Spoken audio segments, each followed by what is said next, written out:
నాయుడు సత్యన గారికి, అటు వేదికపై ఉన్న పెద్దలందరికీ, ఇటు పక్కన మిత్రులు బరో రాజన్న గారికి, వేదిక వెనక ఉన్న అందరికీ కూడా పేరు పేరు నమస్కారం. అన్ని విషయాలు పెద్దలు చెప్పారు.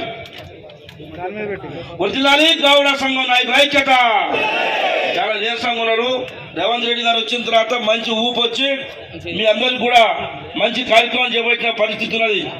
మీ సంఘాలన్నీ కూడా గౌడ సంఘం సొసైటీలన్నీ కూడా గతంలో కాంగ్రెస్ పార్టీ ఏర్పాటు చేసిన సంగతిని మీరు మర్చిపోతారని మనం చెప్తామా.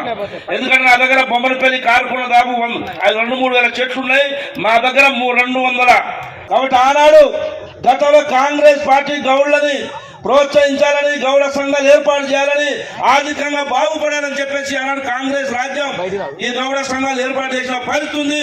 ఈనాడు పెద్దలు చెప్పినట్టుగా 42% రిజర్వేషన్ అందరితో సమానంగా మీరందరూ రాజకీయంగా కూడా పైకి రావాలనే ఉద్దేశంతో రేవంత్ రెడ్డి గారి ప్రభుత్వం ఏర్పాటు చేస్తున్న సంక్షేమ కార్యక్రమాలు వీటన్నిటిని దృష్టిలో పెట్టుకొని మీరందరూ కూడా కాంగ్రెస్ పార్టీకి మద్దతు ఇవ్వాలని చెప్పేసి, ఇందిరమ్మ రాజ్యానికి కాంగ్రెస్ పార్టీని ఆశీర్వదించాలని చెప్పేసి మాట్లాడుతూ సెలవు తీసుకున్నారు. జై హింద్, జై తెలంగాణ.